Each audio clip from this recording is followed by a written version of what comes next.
Well, good afternoon, all you lovely people. This is the second attempt today. I forgot to plug the microphone in last time. 10 minutes of my life I won't get back. How are we all today anyway in HM England? Bit damp in places. I did have 2 cameras ready last night just in case we got some of these storms, but I don't think we did. It rained, but not a lot. But anyway, we'll start today with an update. A couple of days ago I did a video about opting out of the NHS data share scheme. The deadline for opting out was the 23rd of this month. That's now been extended until I think it's the 1st of September, or the beginning of September anyway. Why, I don't know. There has been a bit of a backlash about it. Not from the deaf, dumb and blind out there.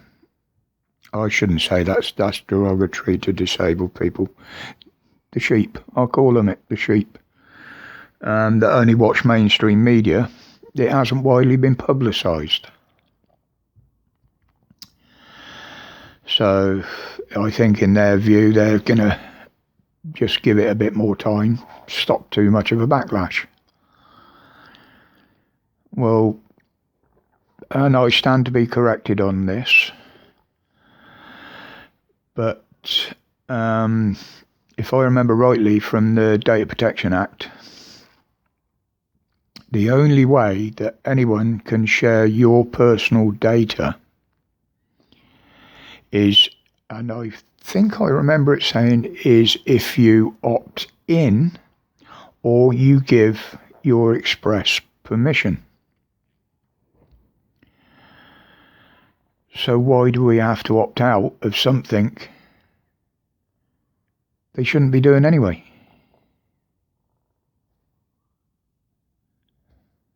I mean, I've already done it, and I recommend everybody should. There is an excellent channel out there. I'll give him a shout. The Black Belt Barrister. Now, he is actually a barrister, but he does informational videos on all sorts of legalities and laws. He's done them on photography in public, what you can do, what you can't do, what the law says about it. Excellent source of information. And he has put over the last week a couple out there on this subject.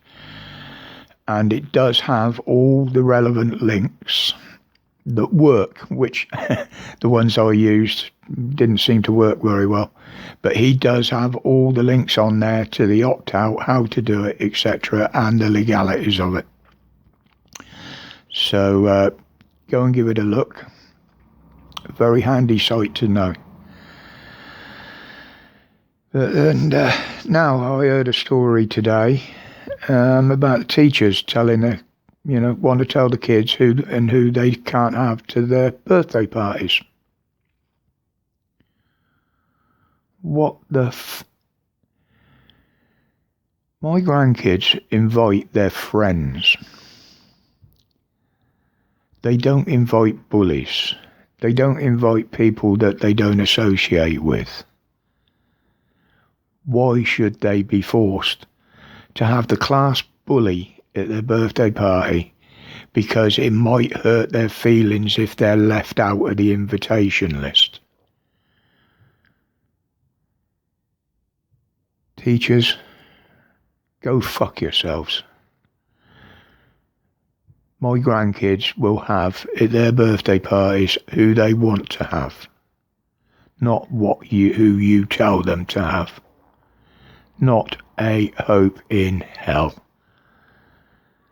Keep your noses out of family life and start giving the education to the kids that we paid you to do. Not this woke propaganda jargon that you're ramming down their throats nowadays. My 15-year-old grandson learns history from me and his nan.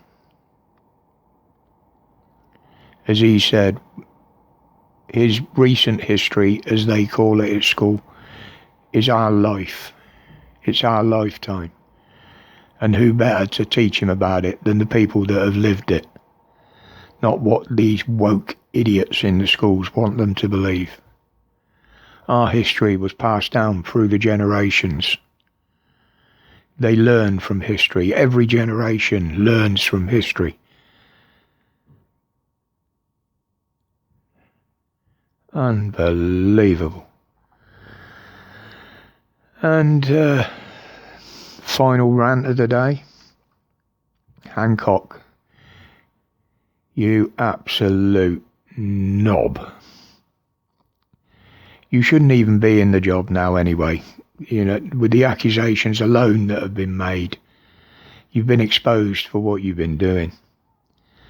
And now you want to create a two-tier health system.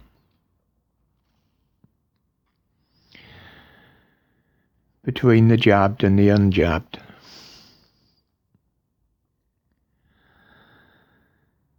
It's another step on the two-tier society that the narrative wants. That's what they want.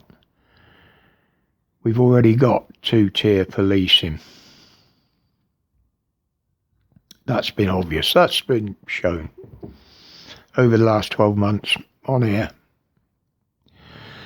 The BBC and the shit shower in the House of Power don't see it or don't want to see it, but it's there. Like the BBC moaning about their reporter being chased about by the crowd. What crowd was that then, BBC? These protests don't exist, do they? According to you. So how can he be chased away from one? Clowns. Yeah, two-tier policing and judicial system. We've seen that with the senior Met police officer, the female officer, got caught with indecent videos of children on a phone. Came up with some cockamamie excuse of why they were there. Result, she lost her job, kicked straight out the door. But now they're saying that decision was wrong.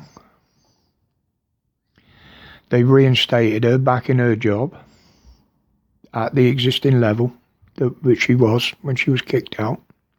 I think it's chief inspector or something like that.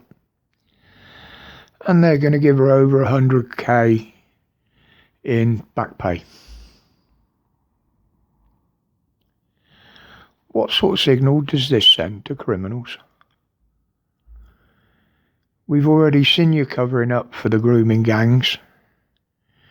We've already seen police officers convicted paedophiles, convicted child molesters, getting paltry sentences. And you wonder why criminals think they're going to get treated leniently. You want stiffer penalties for hard crime. Yet your own get the least amount of penalties for committing exactly the same crimes. You should be getting treble. You're in a position of power, and all you've done is abuse it. Anyway, before I get too depressed, I'll leave it there for now.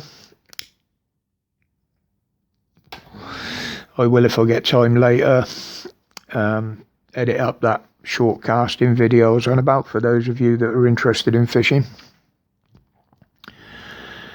So until the next time I decide to empty my head of some evil thoughts, stay safe, stay strong, stay free. Thank you for your support and respects to each and every one of you.